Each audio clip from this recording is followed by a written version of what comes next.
Wala nang maraming paligoy-ligoy pa, diretso sa punto na. Maiksi lang ang komentaryo, pero diretso sa punto. Maraming kuro-kuro, may tiwali, may totoo.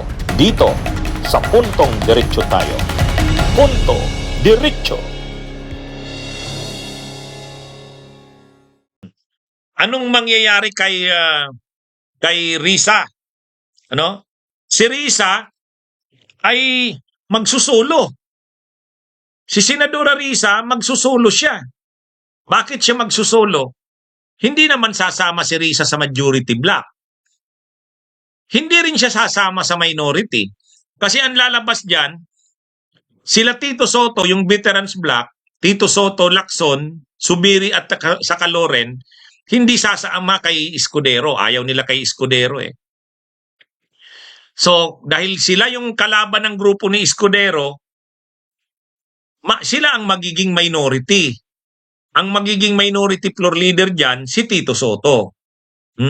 Kung ganyan ang magiging alignments, ano? Kung ganyan ang magiging alignment sa Senado. Kaya yung veterans block na sinasabi ni Mig Subiri, sila daw 'yon. Sila na ang magiging minority ngayon. Minority. Paano si Senadora Risa? Dahil hindi siya sasama sa majority at hindi rin siya sasama sa minority. Hindi naman sasama si Senadora Risa kila Tito Soto. Magsusolo si Senadora Risa. Independent. Talagang independent siya. Ngayon, maraming nagre-react dyan kasi dapat daw sinamahan siya nila Kiko at ni Bam kasi magkakasama naman sila. Ay ganyan yung politika sa Pilipinas eh. Syempre pragmatic sila Kiko at Bam. Gusto rin kasi nila Kiko at Bam makuha yung mga kumiting gusto nila. Ang gustong committee ni Bam ay education, ang gustong committee naman ni Kiko ay agriculture. Hindi sa kanila ibibigay ang committee na yan kung hindi sila sasama sa majority. Pangalawa, gusto talaga nila Bam na mailusot ang kanilang mga priority legislations. Talagang nila yan. Para masigurado na yung kanilang mga priority legislations, si Bam sa education, si Kiko sa agriculture, kailangan kasama sila sa majority.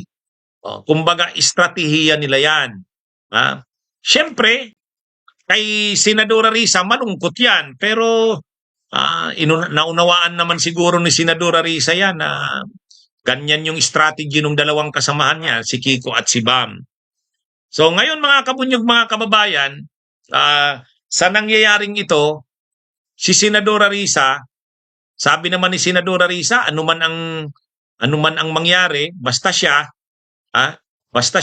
hindi siya kasama sa majority. Hindi siya sasama dyan.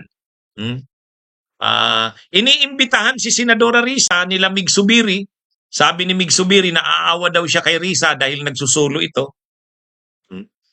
Pero, ang sabi ni Mig Subiri, welcome na sumama sa kanila si Senadora Risa, sumama sa minorya. Kaya lang, syempre, si Senadora Risa kasi hindi niya naman kapareho ng paninindigan sila Mig Subiri. Hindi niya naman kapareho ng paninindigan, Lalo pat itong si Mig Subiri nagsalita na kaninang sa press con, sabi ni Mig Subiri, daw siya? Naniniwala siya na ang ginagawa kay Sara na impeachment ay witch hunt. Ay di lalo nang hindi sasama sa kanila si Risa Hontiveros. Doon pa lang sa ganong sinabi ni Subiri, hindi na siya magugustuhan ni Risa. Yan mga kabunyog, mga kababayan. Kaya mukhang si Senadora Risa preparado naman na magsulo. Preparado naman si Senadora Risa na magsulo. Sanay naman siyang nagsusulo eh. Actually, nung 19th Congress na Senado, dalawa lang naman sila ni Coco.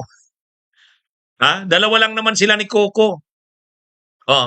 Ngayon, kung sulo man siya, ang importante naman kay Senadora Risa, yung paninindigan niya.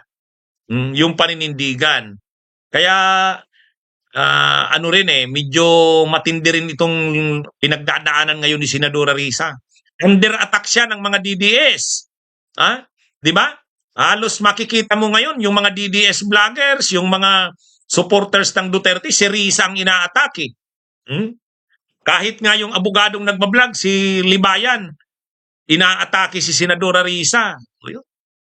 Sila Jing Paras, Risa rin. Lahat ngayon, si Risa ang Tapos ngayon sa alignment pa sa Senado, magsusulo siya. Parang malungkot kay Senadora Risa yan, pero veterano na rin si Senadora Risa sa ganyan. Sanay na siya sa ganyan. At sa tingin ko naman, handa at sanay siya sa laban na kahit solo siya. Ang importante, intact ang kanyang paninindigan. Si Senadora Risa kasi, hindi naman siya tulad nila Kiko at Bam na talagang importante sa kanila yung committee hahawakan. Si Senadora Risa, di bale yung committee niya, kung ano lang ang mahawakan niyang committee, basta gusto niya, talaga siya, maninindigan siya sa prinsipyo niya. Sila Kiko at Bam kasi, si Bam kasi napakaano sa kanya ng education. Talagang yan ang kanyang advokasya Ganon din si Kiko, yung agrikultura. Kaya pagdating sa komite, sa tingin nila, magiging effective sila kung yung mga committees nila na yun ang mahawakan nila. Ay hindi naman ibibigay ni Cheese sa kanila yon kung hindi naman sila susuporta kay Cheese. At saka nakita ko noong eleksyon, pumunta si Kiko at si Bam kay Cheese Escudero. Alam naman natin si Cheese Escudero, hawak niyan ang dinastiya sa Sorsogon. Ang Sorsogon, ang governor doon, ang mga mayors doon, ang mga kongresista doon, Cheese Escudero yan. Kaya nakita ko nga, 'di ba, nung panahon ng eleksyon, bumisita si Kiko at si Bam kay Cheese doon sa Sorsogon. Kaya hindi mahirap na kumbinsihin ni Cheese Escudero si Kiko at si Bam. Magkakaibigan yang mga yan Magkakaibigan yang mga yan. Kaya hindi talaga mahindian din ni Kiko at ni Bam si Cheese Escudero. Anyway, ang malungkot lang dyan, hindi mo lang talaga maisip na magsasama-sama yan, makikisama sila Bam, Kiko kay Duterte, sa mga tao ni Duterte, sila Marcoleta, sila Bongo, sila Bato. Kaya lang yun na nga, ganyan yung Senado Ang importante sa kanila, yung mga committee chairmanships. Kaya si Senadora Risa, iba naman ang paninindigan niyan. Di bale, yung committee ibibigay sa kanya, tira-tira na lang, okay lang yan. Basta't mananatili siyang kung ano yung kanyang paninindigan. Anyway, tulad ng nasabi natin, sanay naman si Senadora Risa niyan, at sa tingin natin, handa naman siya dyan. Kaya lang yun na nga, ang nakakalungkot lang dahil ngayon kasi si Senadora Risa pa yung inaatake ng kung sino-sino. Ang mga DDS talagang nakaano sa kanya, nakaumang sa kanya. Siya ang paboritong ngayon, takihin. Dapat sana magsama-sama sila nila Kiko at Bam dyan, pero hindi nga iba-iba yan Bunyog, bunyog, halikan na kasama ka. Bunyog, kapag buklod ay may pag-asa. Luzon, Visayas, Mindanao, isa ang pananaw. Sa bagong Pilipinas ang bunyog isisigaw. Bunyog.